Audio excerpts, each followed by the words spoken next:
भूली नहीं भुला दी गई हृदय विदारक सच्ची घटना।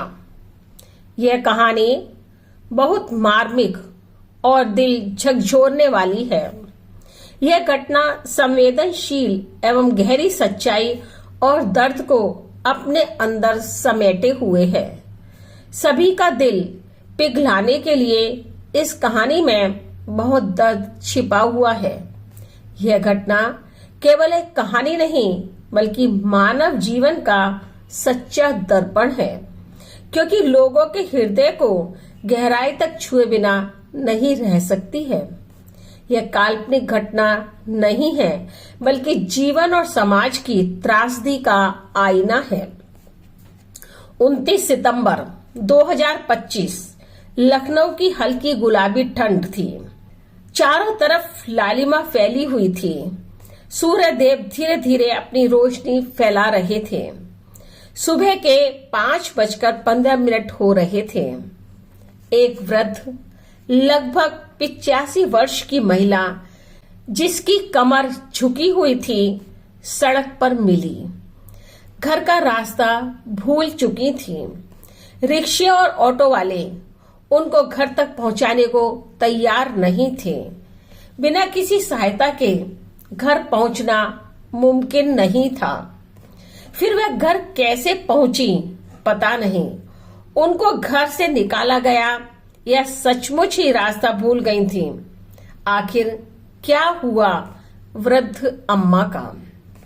मैं और मेरे पति घर के एक बहुत खास विवाह समारोह में शामिल होने के लिए लखनऊ आए हुए थे। विवाह 28 सितंबर का था और 29 सितंबर की सुहावनी सुबह 5:15 का समय था। मैं अपने जेठ जी, जो कि विवाह समारोह में आए हुए थे, को सी ऑफ करने के लिए होटल के बाहर खड़े होकर टैक्सी का इंतजार कर रही थी।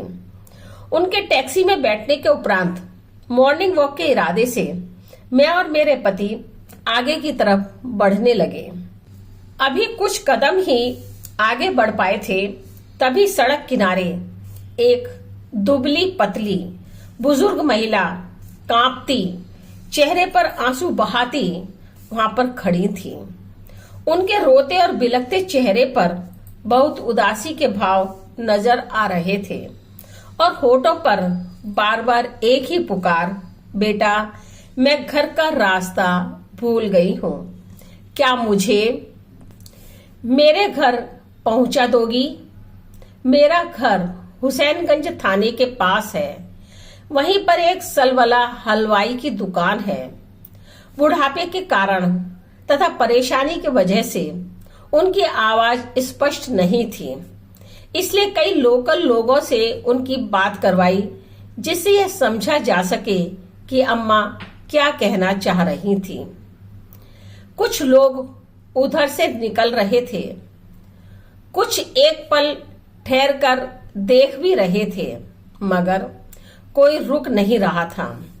हम पति पत्नी ने सोचा अम्मा को किसी ऑटो या रिक्शा में बैठा देते हैं, वह उनको छोड़ देगा।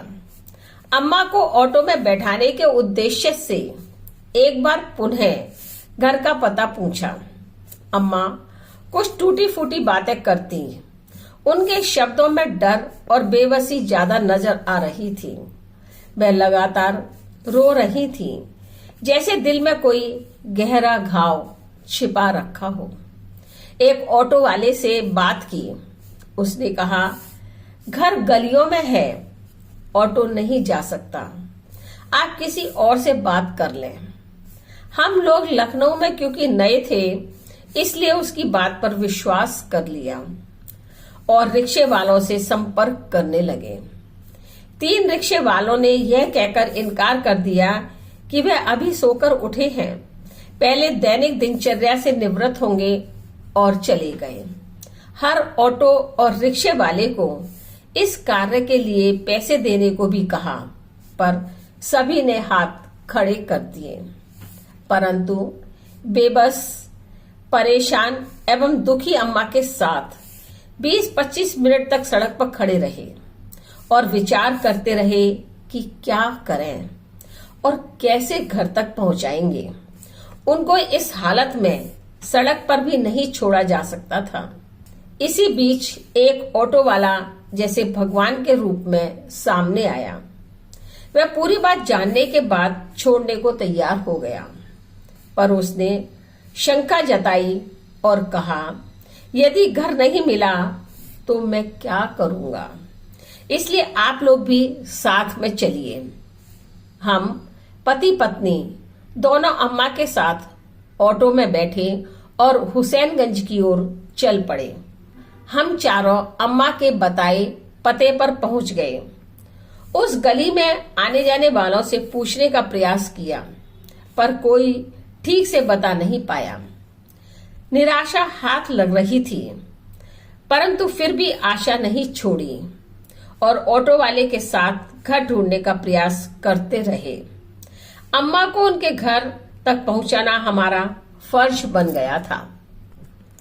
अम्मा परेशान तो थी, पर जैसे उन्हें कहीं अंदर ही अंदर विश्वास था कि यह लोग मुझे मेरे घर पहुंचा देंगे। अम्मा बीच बीच में घर का पता दोहरा देती थी। अब की बार उन्होंने अपने बेटे का नाम राकेश शुक्ला तथा बेटी का नाम अनुराधा शुक्ला भी बताया। मेरे पति पुलिस स्टेशन में भी गए। वहां पर केवल एक सिपाही बैठा था। उसने भी कहा, मैं थाना छोड़कर यहां से नहीं जा सकता हूं, और कोई गली में ठीक से पता नहीं बता पा रहा था। अंततः दिमाग के घोड़े दौड़ाने शुरू किए। सोचा क्यों ना कुछ घरों को खटखटाकर खुलवाया जाए। सुबह का समय होने के कारण कई घरों के दरवाजे नहीं खुले। यद्यपि थोड़ी सी निराशा छा रही थी, पर मन में यह सोच रखा था कि इस काम को अंजाम जरूर देना है, चाहे कितना भी समय लगे और कितना भी पैसा। एक घर जिसके घर के बाहर चारों तरफ दिवाली जैसी लड़ियों से रोशनी कर रखी थी, उसको ऑटो वाले, जिसका नाम शेखर था, ने खटखटाया। काफी देर खटखटाने के बाद लगभग 50 वर्षीय एक व्यक्ति बाहर आया। उसको अम्मा के बारे में बताया। उसने झांक कर देखा, यह स्वीकार कर लिया कि उसकी ही माँ है, पर उसके चेहरे पर माँ को देखकर कोई खुशी या चिंता के भाव नहीं उभरे, जो बिछुड़ने के बाद या मिलने पर होते हैं। न आंखें ठहरी, न ही चेहरे पर कोमलता आई। बस औपचारिकता से अम्मा को अंदर ले गया, जैसे कोई बोझ जबरन उसके घर पहुंचा दिया गया हो। तभी मेरे दिल में एक चुभन भरी टीस उठी। हमें लगा यह माँ सचमुच रास्ता भटक गई थी, या फिर शायद इन्हें जानबूझकर रास्ते पर छोड़ दिया गया था। उनके लड़के से पूछा, अम्मा कैसे घर से निकल गईं? वह सहज भाव से बोला, रात को घर का ताला लगाना भूल गए थे। उसकी आवाज में न पश्चाताप था, न ही चिंता, बस एक बहाना। उस क्षण सारा रहस्य यह संदेश दे रहा था कि अम्मा रास्ता नहीं भूली थी, बल्कि उन्हें भुलाया गया था। पर अम्मा के दिमाग पर यदि कोई असर होता तो वह घर का पता नहीं बता पाती। अम्मा के बेटे ने अपना नाम कृष्ण मोहन शुक्ला बताया। मेरे पति ने कहा, अब आप ऑटो वाले को 100 रुपए दो। यद्यपि मैं 50 रुपए दे चुका हूँ और उसके इस नेक काम के लिए 500 रुपए और दूंगा, क्योंकि बिना इसकी सहायता के यह असंभव था। आप एक कप चाय भी पिलाओ। पर वह भावहीन खड़ा रहा, जैसे उसके ऊपर कोई अप्रिय जिम्मेदारी थोप दी गई थी। पर यह स्थिति बहुत रहस्यमयी और बेचैन करने वाली थी कि वह व्यक्ति सारी घटना से बिल्कुल भी प्रसन्न नहीं था। शायद उसकी आशाओं के विपरीत यह कार्य हो गया था। मस्तिष्क के घोड़े दौड़ रहे थे। कई बातें जन्म ले रही थी जो इस स्थिति को और अधिक अनसुलझी पहेली बना रही थी। जैसे नंबर 1, अम्मा की कांपती आवाज जैसे इस सच्चाई की गवाही दे रही थी, मैं घर का रास्ता भूल गई हूं। पर शायद असलियत यह थी कि घर वालों ने ही अम्मा को भूल जाने की कोशिश की थी। नंबर 2, पूरे मोहल्ले में किसी घर के बाहर दिवाली जैसी रोशनी नहीं हो रही थी, फिर वहां पर क्यों? नंबर 3, उस घर में 1, 2, 3 या कुछ दिन पहले कोई समारोह संपन्न नहीं हुआ था, तो फिर लाइट क्यों थी? नंबर 4, अपनी मां को वापस पाकर उसको खुशी क्यों नहीं हुई? उसके चेहरे पर छिपे भाव साफ कह रहे थे कि सच्चाई कुछ और ही है। नंबर 5, ऐसा लग रहा था उसकी आशाओं के विपरीत काम हो गया था, जिसकी उसे और घर वालों ने कल्पना भी नहीं की थी। नंबर 6, 100 रुपए देने पर मन बहुत दुखी था। बड़ा मन मारकर और बहुत देर में वह पैसे लेकर अंदर से आया। नंबर 7, हमने अपने मुंह से चाय पिलाने को कहा था, पर वह चाय पिलाने को तैयार नहीं था। नंबर 8, एक बार भी घर के अंदर आने को नहीं कहा। लोहे के छोटे से दरवाजे को अंदर से बंद करके अंदर ही खड़ा रहा। क्यों? घर का कोई और सदस्य बाहर नहीं आया निकलकर? क्यों? इतना एहसान फरामोश व्यक्ति था जिसने एक बार भी धन्यवाद नहीं बोला। मां के चले जाने का उसे कोई अफसोस नहीं और वापस आने की कोई खुशी नहीं थी। ऐसा क्यों? लेकिन हमने अपनी जिम्मेदारी पूरी कर दी थी। अम्मा को उनके घर पहुंचाकर बेटे को सौंप दिया, उसका फोन नंबर लिया और वापस आ गए।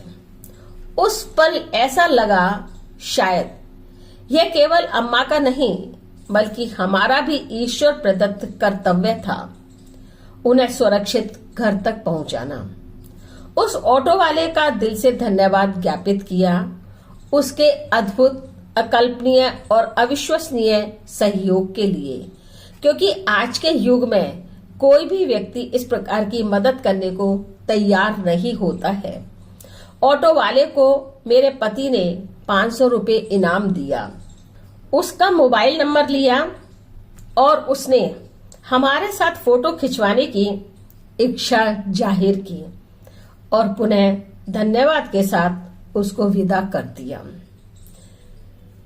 इस घटना का अंत यही नहीं हुआ।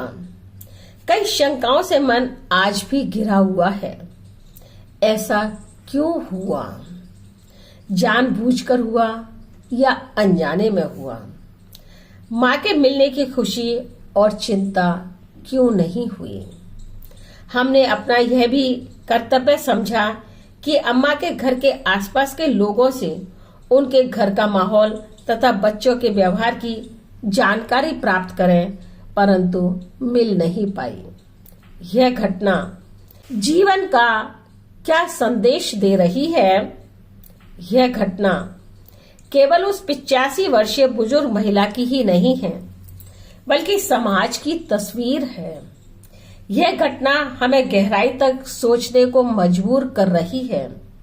वो माँ बाप जो अपनी पूरी जिंदगी बच्चों की जिंदगी बनाने, संवारने के लिए कुर्बान कर देते हैं, वही बच्चे आश्रित माता पिता को बोझ समझते हैं तो कभी अनदेखा कर देते हैं। अम्मा की आंखों से गिरते आंसू यही संदेश दे रहे थे कि मैं रास्ता भूली नहीं थी, मैं रास्ता भूली नहीं थी, मुझे अपनों ने भुला दिया था। मुझे बूढ़ा समझ सड़क पर छोड़ दिया था। मेरे अपनों ने मुंह मोड़ लिया था। यह घटना उस बूढ़ी माँ के साथ घटी जिसने कभी अपने बेटे को गोद में झुलाया, खुद भूखी रही उसे खिलाया, खुद गीले में सोई उसे सूखे में सुलाया, अंधेरी ठंडी रातों में लोरी गा कर जाग कर उसे सुलाया, बड़ा किया। वही माँ आज अपने ही घर के दरवाजे पर अनचाही मेहमान सी खड़ी कर दी गई थी। अम्मा की पुकार आज भी वातावरण में गूंज रही है। मैं घर का रास्ता भूल गई हूँ, लेकिन शायद यह पुकार किसी गली का पता पूछने के लिए नहीं है। यह पुकार है, बेटा तूने अपने दिल का रास्ता क्यों बंद कर लिया, पूछने के लिए। उम्र के आखिरी पड़ाव पर सबसे बड़ा डर अकेलेपन का नहीं है, बल्कि अपने ही अपनों द्वारा भुला दिए जाने का ही है। माँ बाप को ठुकराना केवल एक व्यक्ति का अपराध नहीं है, यह तो पूरे समाज की आत्मा पर नासूर जैसा घाव है। हमने अम्मा को उनके घर पहुंचा, अपना धर्म निभाया। आगे का रास्ता अब ईश्वर की मर्जी पर है। ईश्वर अम्मा को ठीक रखे। अगर यह कार्य उनके बच्चों ने गलत इरादों से किया है, जानबूझकर किया है, तो ईश्वर उनको सद्बुद्धि दे। हमारी संस्कृति में माँ का स्थान सर्वोपरि माना गया है। माँ बाप के चरणों में चारों धामों का वास होता है, परंतु विदेशी सभ्यता की चकाचौंध ने विचित्र दुनिया को जन्म दिया है, जिसने अपनापन, रिश्ते नाते सब खत्म कर दिए। एक सनातन संस्कृति वह थी जब गणेश जी ने माँ बाप के चारों ओर चक्कर लगाकर कहा था, मैंने पूरी दुनिया का चक्कर लगा लिया। और आज की औलाद जो माँ बाप के साथ इस प्रकार का व्यवहार करती है, हर पाठक के मन में यह सवाल गूंजता रहेगा कि क्या कभी मैं भी अपने माँ बाप के साथ ऐसा ही व्यवहार कर अकेला छोड़ दूंगा? यह बिल्कुल सत्य घटना है। ऐसी घटनाएं अभी तक पढ़ी अथवा सुनी थी, परंतु आज जब वह मेरे साथ बीती तो दिल को छू गई और सोचा कि इस घटना को समाज तक मैं अपनी भाषा में, अपनी शैली में जरूर पहुंचाऊंगी। भारतीय संस्कृति को तार तार करता आज का समाज, आज की संतान, आज के बच्चे नजर आ रहे हैं। अगर यह सच्ची घटना पसंद आई है तो इसको शेयर करें अपने फ्रेंड्स के साथ में, सब्सक्राइब करें और लाइक करें तथा कमेंट बॉक्स के अंदर माँ मुझे तुझसे प्यार है लिखना ना भूलें, क्योंकि यह वर्तमान समाज की जीती जागती तस्वीर है, एक आईना है, एक दर्पण है।